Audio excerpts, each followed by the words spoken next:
May warrant to paris na nga si Senator De La Rosa, Bato De La Rosa, mga kabirada.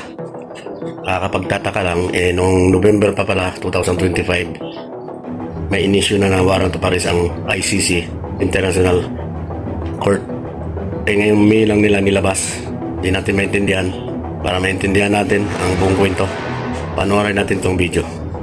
Sabi ng International Criminal Court, nasa Pilipinas na kung papaano aarestuhin o isusuko sa kanila si Senador Ronald Bato de la Rosa. Ipinaliwanag din ng ICC kung bakit nitong May 11 lamang isinapubliko ang arrest warrant laban kay de la Rosa kahit noong November 2025 pa ito inisyu ng korte. Noong pang November 6, 2025, inisyu ng ICC Pre-Trial Chamber 1 ang warrant of arrest laban kay Senator Ronald Bato de la Rosa. Secret o ex parte. Ibig sabihin, hindi kinailangang ipaalam sa iba maliban lang sa prosekusyon na humingi nito.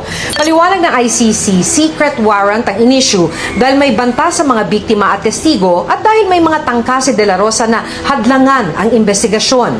Matapos subukan ng NBI na arestuhin si de la Rosa sa Senado, inunseal o isinapubliko ng ICC ang warrant of arrest. Mr. De La Rosa is alleged to have committed the crime against humanity of murder at least between the 3rd of July 2016 and the end of April 2018, during which no less than 32 persons were killed in the Republic of the Philippines.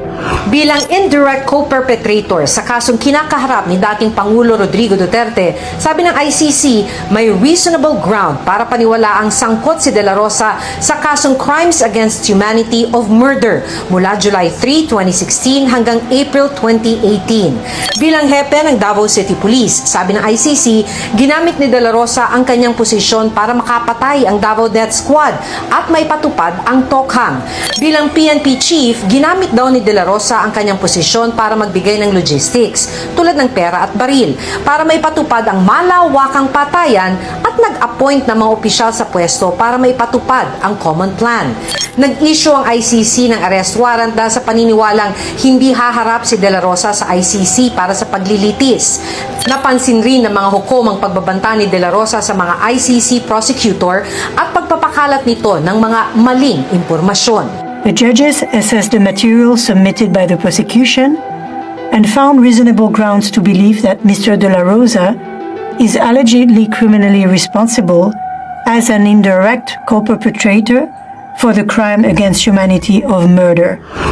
Sabi ng ICC, nasa mga otoridad na ng Pilipinas kung paano aarestuhin at isusurrender si De La Rosa sa ICC. Handa na raw ang PNP-CIDG na ipatupad ang arrest warrant. Kailangan lang nilang malaman kung anong proseso ang mananaig. Ang una po, ito yung tinatawag natin na extradition proceedings. Yung pangalawa po, ito po yung tinatawag natin na direct surrender. Sabi ni Attorney Gilbert Andres, Common Legal Representative of Victims sa ICC, surrender at hindi extradition ang mangyayari kay De La Rosa. Ang extradition ay ginagawa lang kung hiningi ng isang bansa. Sa kaso ni De La Rosa, International Court ang nag-issue ng warrant of arrest.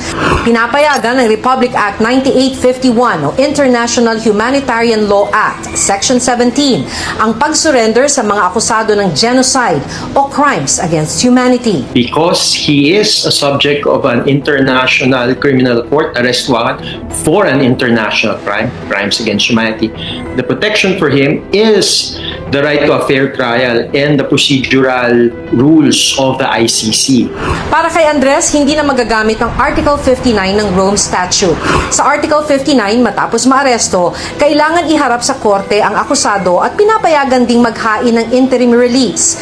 Pero dahil kumalas na ang Pilipinas, dapat sundin ang international humanitarian law at isurrender ang akusado sa International Court. Dahil naging state practice na rin po natin, doon po sa arrest warrant against kay former President Duterte, na sinerve po sa kanya yung ICC arrest warrant at sinurrender po siya directly ng Philippine authorities sa ICC. Pero kahit hindi na miyembro ang Pilipinas ng Rome Statute, sabi ni Attorney Cristina Conti, hindi pa rin maaaring questionin ng Korte Suprema ang warrant of arrest.